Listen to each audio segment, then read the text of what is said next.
Assalomu alaykum. Ushbu loyiha Xalq bank Jalaquduq filiali hamkorligida Andijon viloyati Jalaquduq tumani Madaniyat MFI 7901 konturda amalga oshirilmoqda. Bu yerga ekilgan ekinlar kartoshka mahsulotlari bo'lib, ekinni maydon hajmi uzunligi 1200 ta tashkil etadi. Bu yerda maydon hajmi 10 gektar bo'lib, uzunligi 1200, eni 800 metrni tashkil etadi. Bu yerga ekilgan ekinlar har hafta sug'oriladi. Tabiiy va mineral o'g'itlar bilan oziqlantirilmoqda. Ushbu loyihaga 37 nafar dehqon xo'jaligi biriktirilgan bo'lib, har bir dehqon xo'jaligiga 30 sotixdan yer maydoni to'g'ri kelgan.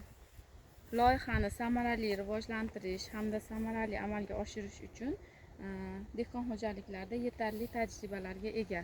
Hozirga bu yerga Muhtasham agrobiznes biriktirilgan bo'lib, korporativi. Ushbu korporativda loyihalarda har bir gektardan 18 tonnadan jami 180 tonnagacha hosil olish rejalashtirilmoqda.